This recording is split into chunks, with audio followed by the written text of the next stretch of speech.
Welcome to PolyCast, a civilization podcast focused on game strategy.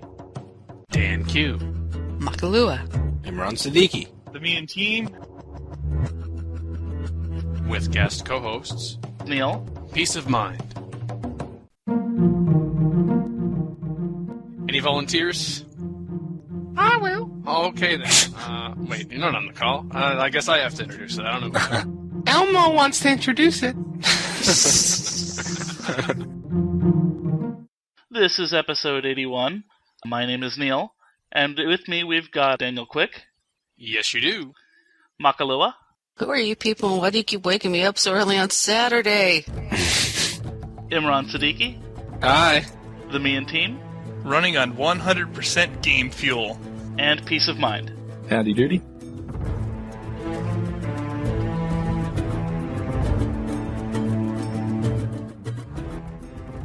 The research lab, we talked about better ways we could be communicating with barbarians and an idea about dominant leader traits. In the news, we discussed the new Civilization Network for Facebook, where people can play Civ on Facebook. And in Forum Talk, we covered the wondrous event ideas thread and the potential for a leaderboard in multiplayer Civ.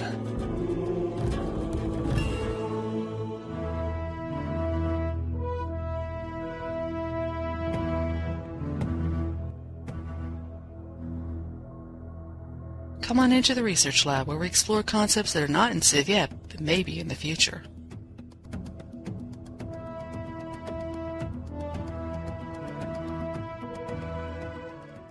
Communicating with barbarians. This thread started by Hafsadine. I think there should be some kind of option where the player can somehow communicate with barbarian villages, either to pay them to attack a city or area, to pay them to have some sort of ceasefire, and paying can be in all forms, either by goods of gold or even knowledge in units, putting in mind that they can betray you if the other side pays more, quote-unquote. Of course, there could be more than one other side, depending upon how many other civs they've come in contact with. I'm going to cite Civilization Revolution here, which allows you to have contact with the barbarians, although it is limited.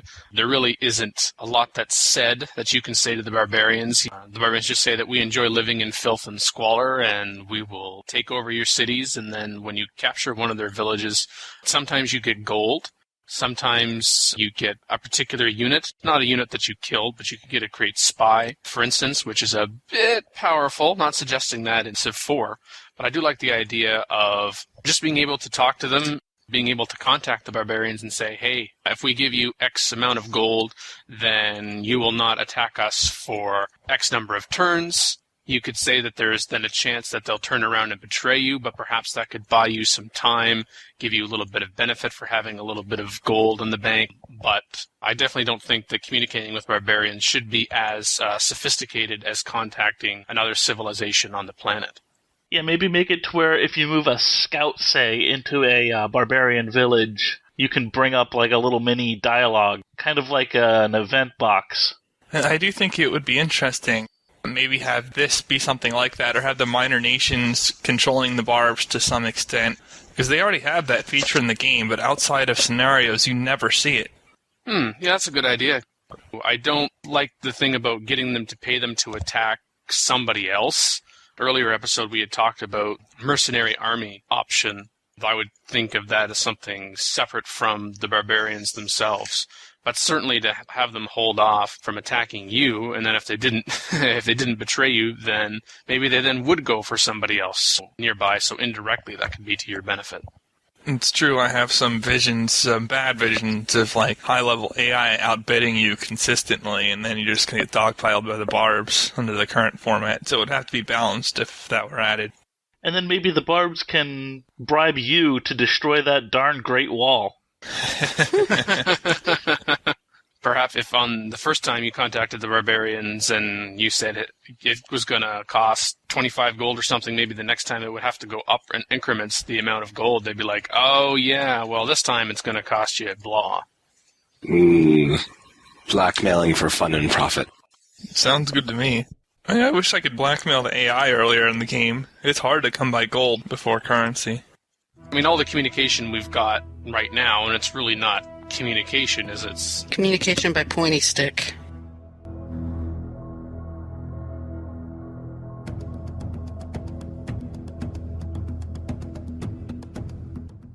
Dominant leader traits. This thread started by Conquest, which after My Wife Hates Civ might be one of the best Civ usernames I've ever seen. In a different forum, someone asked how to write a mod to support a double-traded leader, aggressive, spiritual. I'd like to see it another way, a dominant trait. Whichever trait is listed first confers additional benefits. Financial organized would be different from organized financial. This would double the possible combinations, and then he goes through those potential combinations. And I know one of our co-hosts on this episode responded to this individual.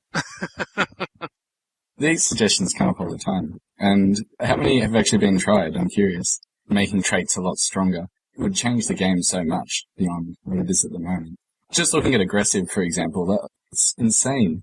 Oh, what, you have a problem with City Raider 3 Cavalry? I can't imagine why. Yeah, I don't know how many of these super traits have been tried in the mod, but yeah, a glance at these, even a quick one, although I've actually read through them, some of them are just insanely strong. It's hard to picture them all working out to be relatively even, similar to the current traits. I know the current traits aren't perfect, but the disparity here is much increased. Yeah, it seems like, if anything, it should be a minor kind of fun boost, whereas these are, if anything, even more powerful than the double-traded leader in a lot of ways.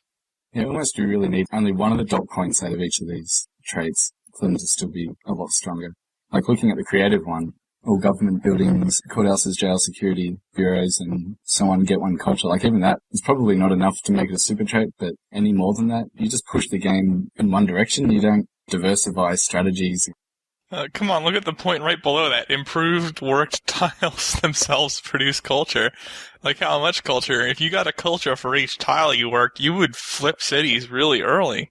It's just saying you get monarchy and you're working 10 tiles and getting 10 culture that soon. You can get that on more than one city in the BC era and really press.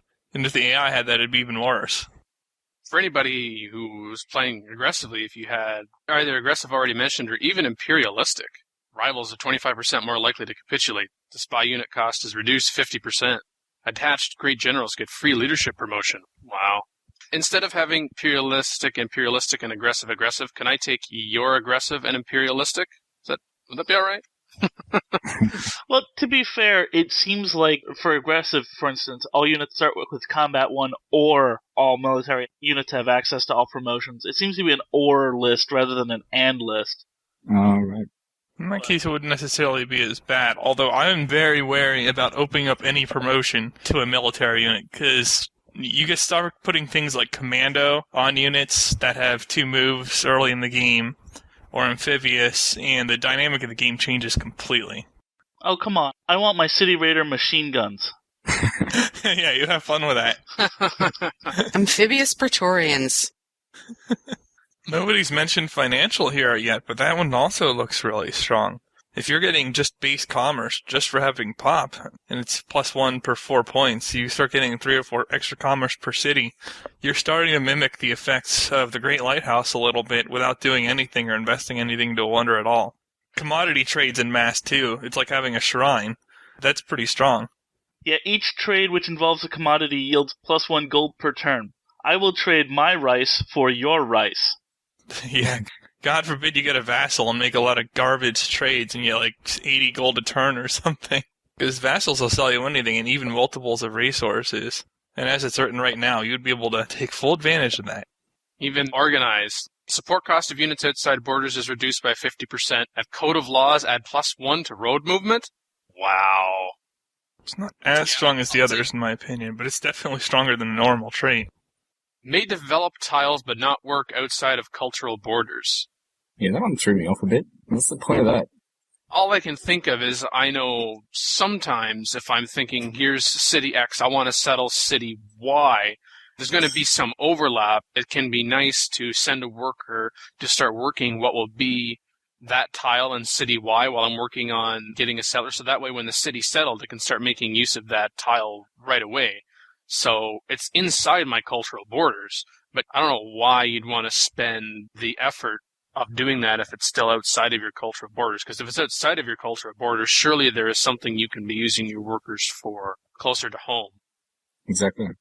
I mean, I guess it's a minor boost, because early in the game you can improve those cows and stuff before your city gets a border pop, so it's ready instantly when you get a border pop, but it's not like a huge boost. Speaking of huge boost, and maybe this is just because I like being on having end and not the receiving end, protective. All land units start with City Garrison 1.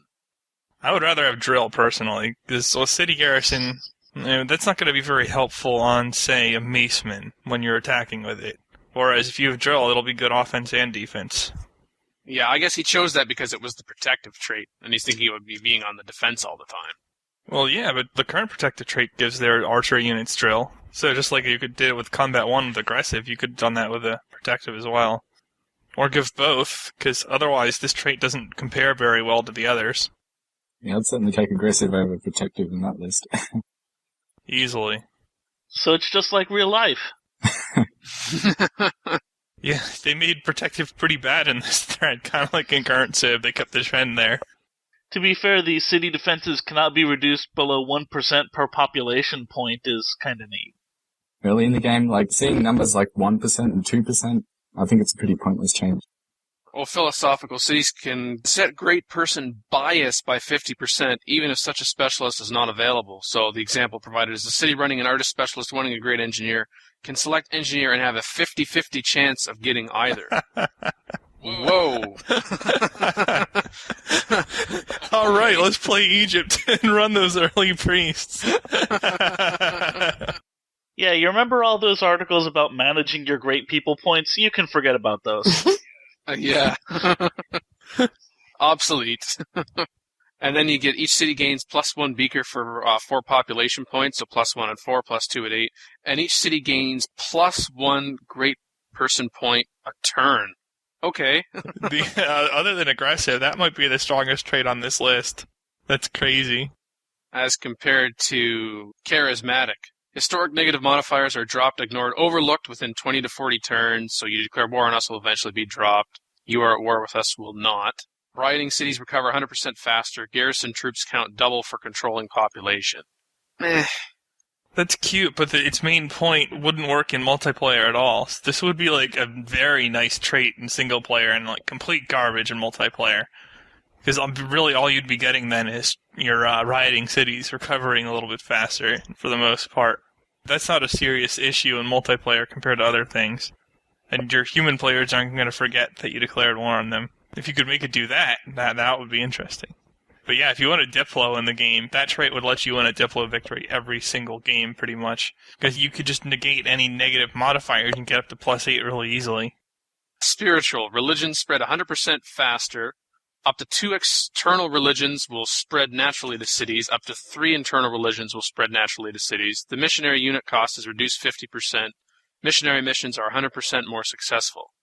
If a city has a religion, auto-spread will never happen there. The only missionaries will add additional religions to a city. So that's an interesting dynamic. I don't know if I'd want to sacrifice the other things the trait can give for it. But someone playing for culture would love this trait. Just love it. Because the cathedrals are such an integral part, and that not only are the missionaries more successful and they spread, but they're half cost too. What does 100% more successful mean? The missionaries. As far as I could tell, they're either twice as successful or they never fail. I don't know. Expansionist. Oh, I gotta jump to the third point. At calendar, each city tile produces +1 food. At biology, each city tile produces +1 food on top of the +1 food you already get at biology. It doesn't say every tile, every city tile, but still. Some good city tiles. I'm a bit more impressed by the ability to farm desert. Yeah. On the Earth map, suddenly being the Mali isn't so bad. Except for they're not expansive. I have to admit, worker fortified in a city adds +2 health. What? That's interesting. I'd never heard of that. Oh, I got it. They have somebody to shovel all the poo. I think of it in the later game, once you've worked all of the tiles you can work, and before they can be building railroad, there is that period where I've got my workers and they're just sitting in the cities, just waiting to improve the trade network when railroad comes about. But by the time you'd be at that point where you'd have all these workers, and maybe even want the workers rather than roaming around, You've got the opportunity to have connected a number of resources for health and building your granaries and aqueducts, so I'm not sure how beneficial that really is. See, I'm going the other way from that for me a little bit. Now, it's not like a super powerful thing to have, but I can think of 2 instances where this is going to be really nice. The first is when you're maxing out your cities using hereditary rule. This can give a city that's low in health quite a number of boosts. And ultimately, you put 2 workers in there, you're getting +4 food if the city's over its health cap. And the other one is right after you get assembly line and start building those factories and coal plants everywhere, and you get something like +9 on health, I think it is. That's pretty bad. The only thing I can really mitigate that with consistently, because you don't have access to ecology right away and all the health buildings, is to run environmentalism. You have to set up your empire pretty well in terms of tile improvements to actually make decent use of environmentalism. So having something like this where you could tolerate the unhealth right away is pretty helpful.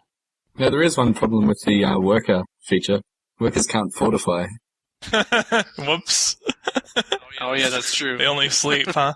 So they add 2 health while they're sleeping. Oh, I'm sure that's what he meant. They're trying to trick us or something. I like that technicality. Woohoo! Why aren't they getting health? Because it's not fortified. The thing with calendar, each city tile getting 1 food, I think I can see city spam working a lot better with that. Mass slavery, tons of cities, run small city sizes. Yeah. By the end of the game, you're going to have almost an extra resource per city in terms of food. But even at calendar, you're already starting to get a pretty solid benefit. We were discussing I think it wasn't draconian, but it was one of the traits. And the last PolyCast, it was the same thing, where I would have happily taken trait that gives you an extra food in the city tile from the start of the game. So, yeah, overall, that suggestion for expansion is not too bad, I don't think, on the whole, compared to some of the others anyway. Yeah, like any other list, there's a lot of good suggestions in here. It would just be a nightmare to balance. Some of them are more geared for single player, and some of them are very strong in either format, and that would have to be adjusted as well. And ultimately, it's like a lot of the other things we see, where there's a lot of good ideas. It'd just be difficult to implement them correctly into the game and still maintain balance. Yeah, I'm not sure I'd like this more than what we already have right now, even if it could be balanced. I just want to know how jails add +1 culture. If they can add happiness, why not culture? I think, as was said before, you end up with, as you said in the thread there, PieceofMind, a super trait. I guess it makes it easier to decide, in a way, how you're going to play the game out, because you're going to want to play to the strengths of it, but I prefer the balance of having the 2 different traits, and whether one is listed first or second doesn't particularly matter. I think, yeah, making traits more powerful is sort of the wrong way to go. I just don't think it's been thought through too much. From the start of the game, it'd just be like, oh, this is what I'm going to do.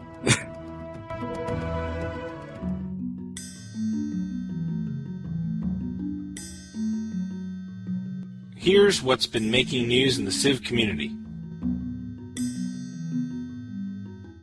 Apparently, some dude named Sid Meier started writing these posts saying that they're going to start a what's called the Sid Meier Civilization Network on Facebook. And basically, I guess it'll allow people eventually, when they get out of beta testing, to play Civ over Facebook. I guess it's going to be somewhat better than Mafia Wars and Yoville and all the other stuff on Facebook. So basically, I guess right now they're looking for beta testers and getting fans and whatnot. And right as of this second, was 11:31 a.m. Eastern Standard Time on Halloween 2009, there are 38,375 fans. That was fast. Yeah. Yeah, I think there was like 10,000 after 2 days or something. There's a general description that Sid provides. You can coordinate strategy to win great battles, share your technology to jump ahead of your rivals. So far, that's standard stuff. Lobby your family and friends to form your own government and win vital elections. Manage and grow your cities to maximize production and happiness. Spy on your enemies and work with your friends to create the great wonders of the world. Some people have already cited about the lobby your family and friends as resulting in many friend spam requests. Like other Facebook games. People worrying that more friends equals you'll have a better civilization and then everybody else is turned off and screwed. A bad thing about this is that the short form of this wants to be CivNet, but that was already done with the expansion to Civ 1, which was actually called CivNet. But there is something good about this. It's not on MySpace. And they even have a Twitter feed, twitter.com/CivNetwork, which is basically, I guess, saying what they're doing on Facebook.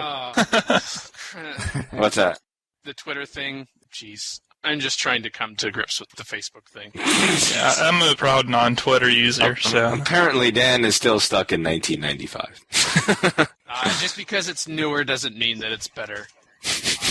My first reaction to this was quite negative, but I think it's in the similar lines to Civilization Revolution, which is that the idea that we are broadening the scope of appeal that is the Civilization franchise, because as some people have pointed out in the threads on Apolton and Civ Fanatics and We Play Civ and other forums online that just aren't for Civ fan sites, that this will get more people who would not consider playing Civilization otherwise to get into the fold, and it will increase the interest in it and the spread, and perhaps, if and when a Civilization 5 came out or any other title, it would increase interest in the franchise in general.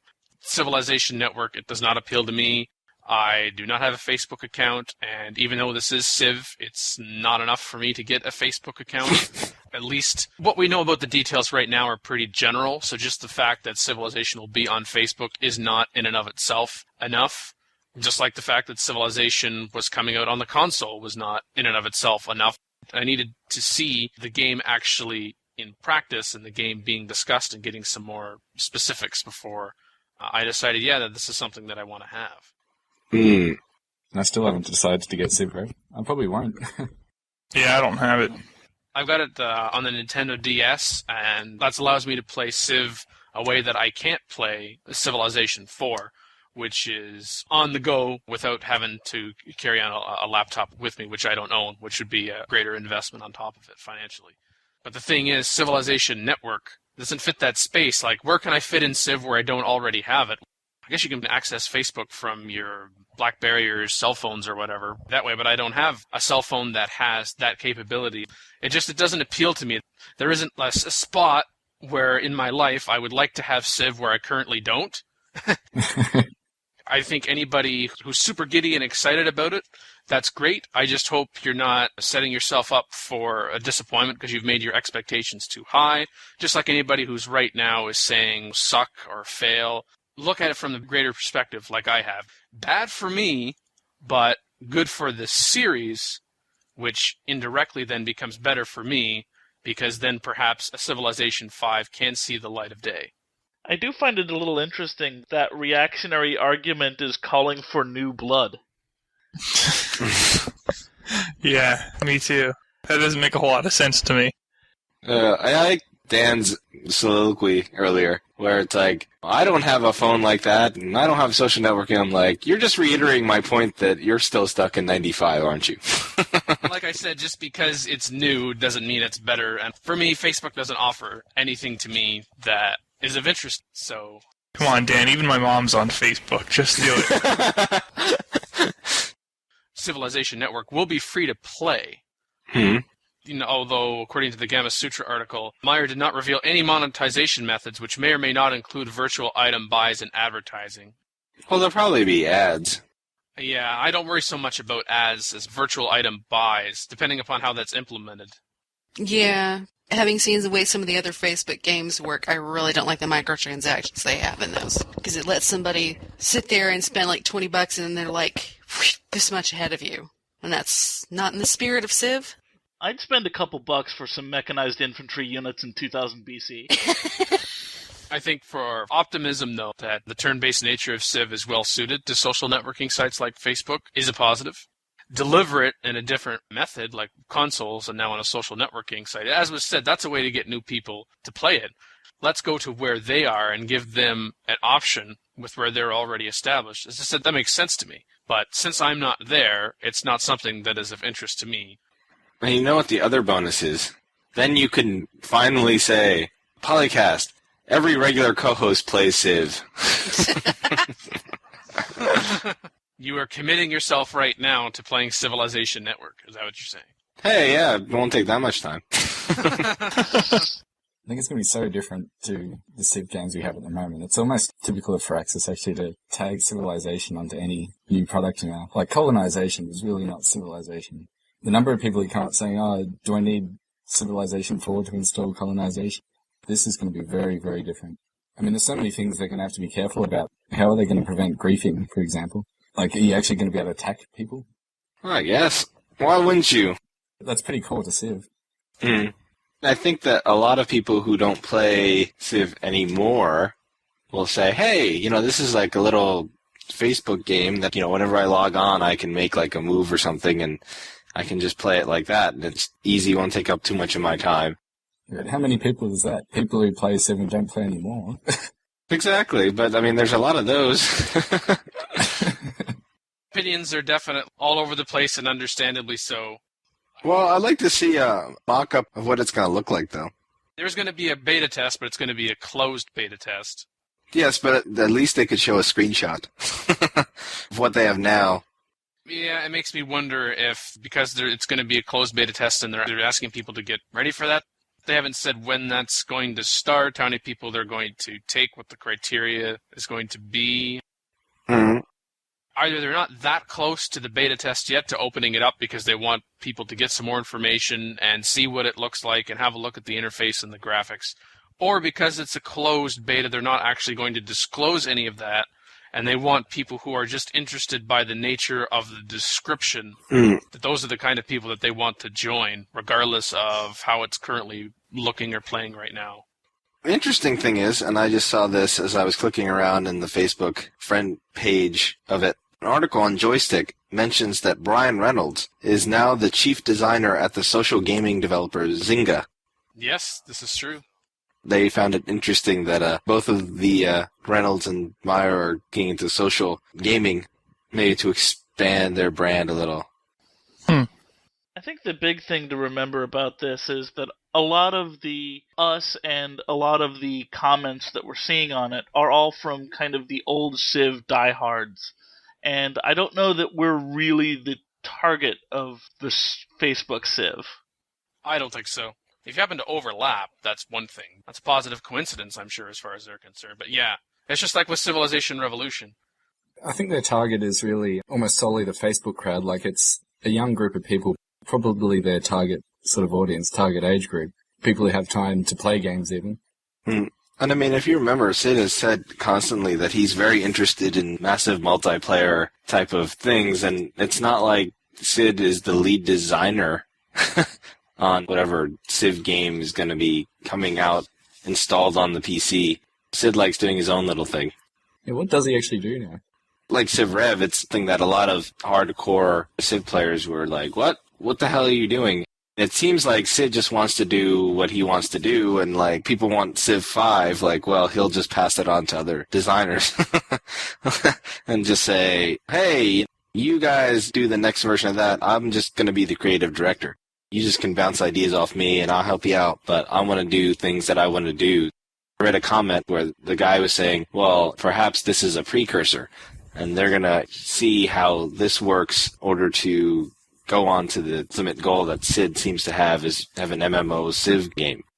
And anybody who is claiming that, oh, well, there's not going to be Civ 5, there's no more Civ on the PC, this is what Civ 5 is. Remember, that was what people said about Civilization Revolution, because, oh, now Civ is on the console. Well, it's not just on the console, there's now Civilization Network, and it's going to be on the social networking site, Facebook. I think those people don't really realize how hands-off Sid was on Civ 4. Soren Johnson was doing Civ 4.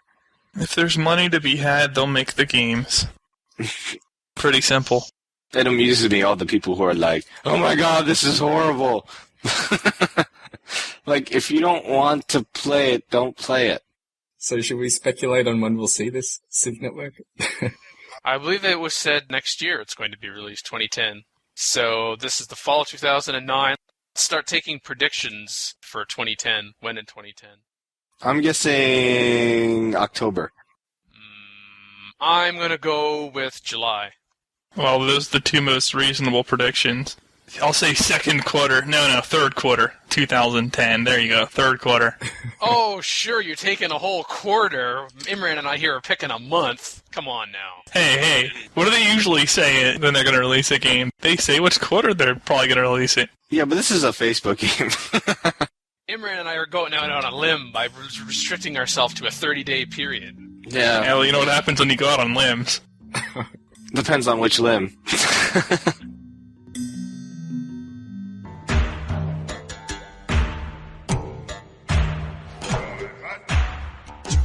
This is Forum Talk, where we investigate hot Civ issues in the forums.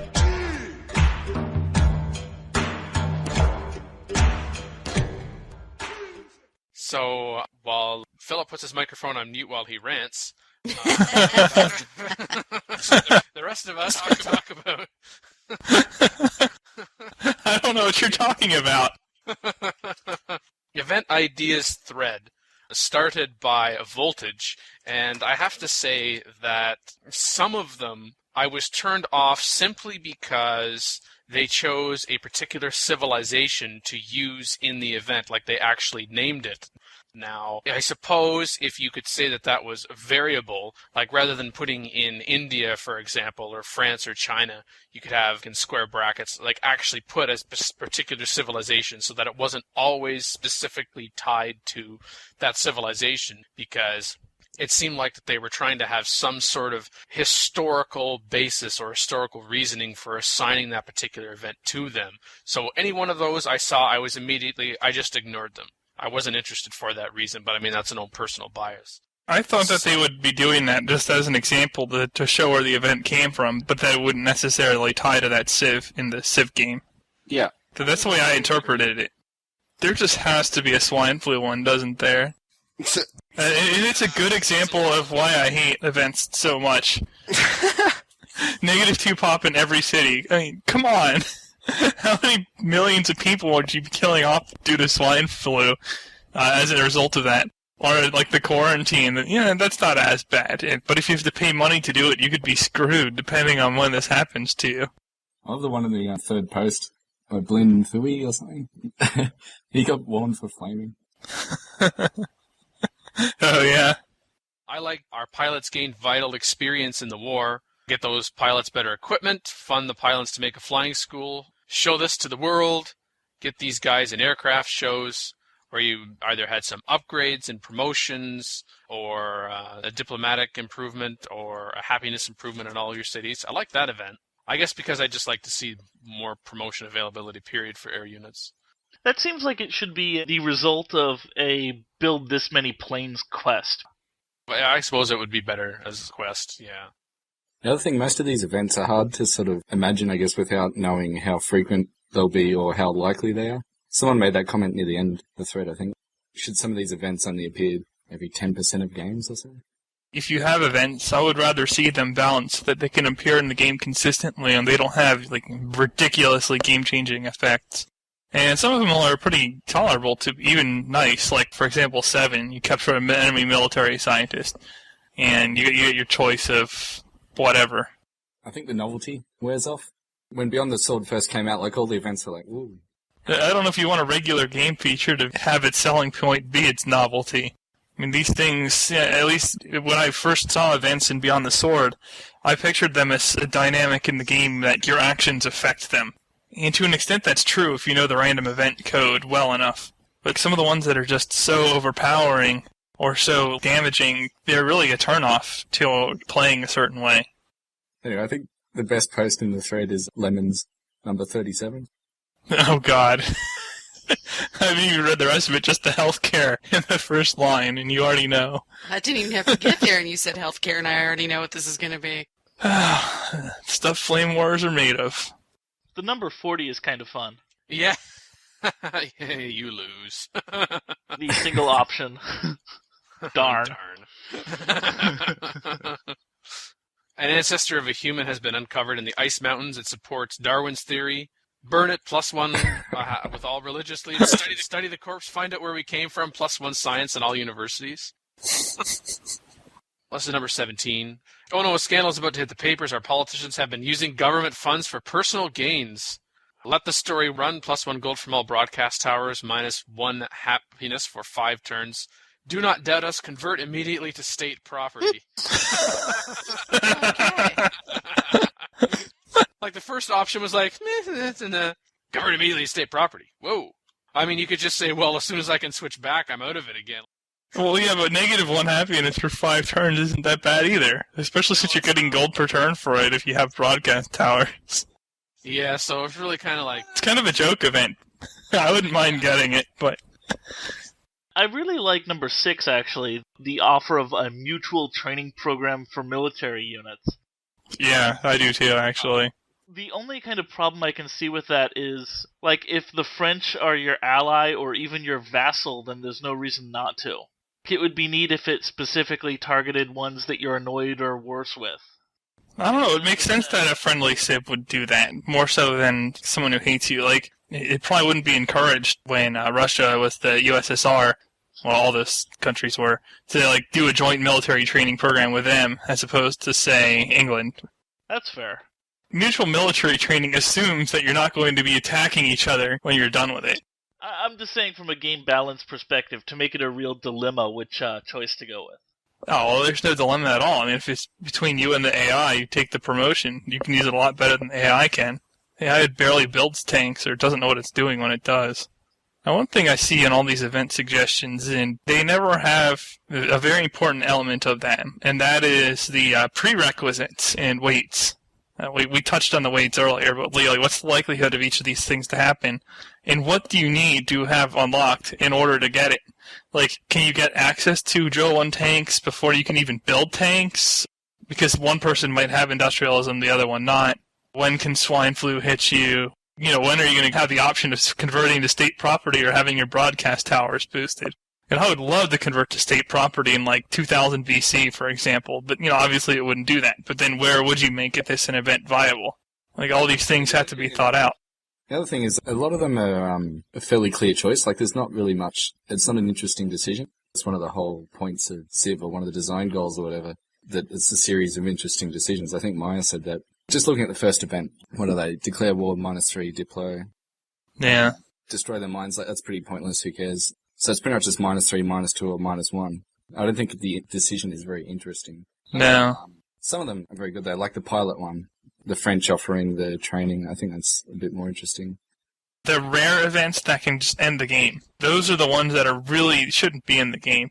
If you prep for every single event that's like that, then you're cutting into your play so much. They're rare enough that the optimal decision doesn't change, but then if they happen, you're screwed. Fortunately, most of the event suggestions on this list do not result in game over or an unbreakable lead or something like that. And I don't have a problem with events like that. They're not a reason to turn the option off.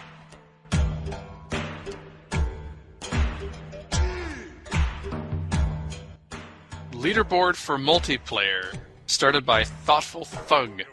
For the upcoming Civ game, maybe Part 5, should there be a leaderboard where players can compete for bragging rights? To me, I'm tired of the ladder league and would love to have a legitimate leaderboard where all players can see their statistics, and others as well, quote-unquote. And I guess by legitimate, you mean official, like from Firaxis and 2K. Well, they did do that for Civilization Revolution. Now, it should end up being a little bit different for a Civ 5, for example. And I think it's one of those things where if you want to participate in it, great. If not, you can ignore it. So I think that would be a win-win. Again, for those people who want it, it's there. For those people who don't, you don't have to worry about it. Yeah, I agree. I don't see the arguments against it. It's just a feature that you don't have to use, really. Yeah, but generally, the arguments against any feature are usually how much time is going to be spent maintaining and developing that feature as opposed to the game. I suppose. This is fairly standard for any online multiplayer game these days, though. It's not, like, groundbreaking. I can't remember the last time a relatively recent game that was intended for a lot of online multiplayer didn't have at least some form of this feature. Now, some implement it better than others, but they still do it. Most people who play Civ 4, or most of the other Civs, maybe not Revolution, play it in single player and barely touch multiplayer. Yeah. Yeah, I think for a lot of people it is pretty much a single player experience. And there is also the fact if you go into the Game Sky lobby and you can't stand all the childish sort of chat that goes on, it doesn't absorb you like the single player game does necessarily. That much is true. You have a lot of people quitting early or doing random things or playing worse than noble AIs, and then some people who are way better. So it can be pretty erratic, but it can be fun sometimes. I personally wouldn't see much value in a leaderboard, but as with most things, I could get indifferent. Did it work well for CivRev, having a leaderboard? I mean, it does, right? I really haven't played a lot of CivRev. Can anyone else comment on that? I should say I haven't played any. For CivRev, I think it's still ongoing, though even though I don't think there's anything negative in this, you could make the reasonable argument that the community is already doing that, such as the Ladder League. I don't know. You could have it so that the tools are there during the development, and so that it's somehow incorporated into the game or outlined in the game, but then in terms of maintaining it, you would turn it to the community.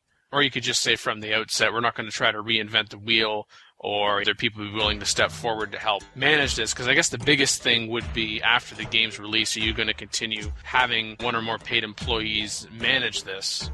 And if yes, then how much time are they going to be spending doing that, and what kind of return are you getting for that? I mean, we've already touched upon that as a downside to it. But just because there's an official leaderboard doesn't mean that there can't be other leaderboards. Calling today. In North America, the number is 301-637-7659. That's 301-637-POLY. In Europe, 44-121-288-7659. That's 44-121-288-POLY. You can Skype us at the PolyCast. Or email us at thepolycast@gmail.com. The only thing worse than being talked about is not being talked about. For more information on PolyCast, Our sibling shows Modcast and Revcast. Or about Polycast in general. Log on to the series' official website at thepolycast.net.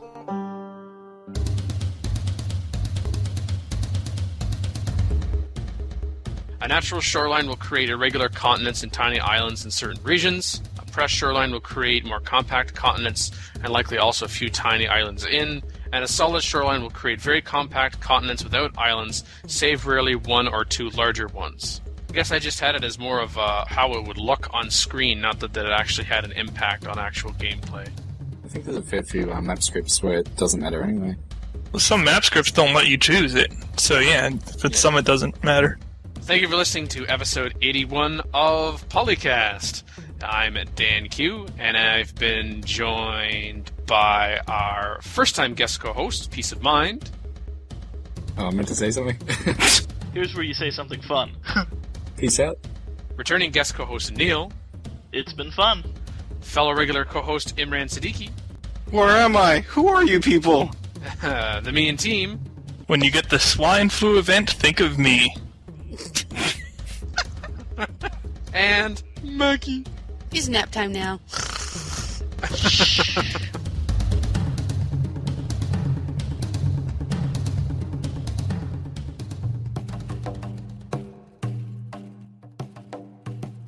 It's not just American Halloween, but stop trying to own the world. I don't know what you Canadians do. Dan dresses up as Sid Meier as he plays his game. I don't just wait for Halloween to do that. I'm actually giving you the look of death, which is an epic fail on an audio podcast, but still. I will say that. Whoa. I can hear myself. I normally hear myself, but not in stereo. Ah, there we go. And we also found out that Dan is an 80-year-old man. You whippersnappers! You and your Facebook! And where I established that newer does not necessarily mean better. Heck, in my day we talked in IRC! In my day, we waited for the modem to connect to the internet. Yep. That noise is drilled into my head. Unfortunately, I'm not too young for that. Oh, I'm not too young for that. I'm just making fun of Dan. That's your other account, right, Dan? I was just gonna say, and these are the people that other geeks make fun of, but... But then you said, is that your other account, Dan? I'm like, oh, well. Dan's not that bad yet. Keyword yet. 98% of all web celebrities have one thing in common. Podcasts. Well, yeah, but you're not like a major celebrity figure. Well, I am. I'm a PolyCast co-host. Record date October 31st, 2009. Web Zero's clip, copyright Smooth View Films. Civilization 4, Warlords and Beyond the Sword sound clips, copyright Take-Two Interactive. Copyright 2009, Civilized Communication at civcom.net.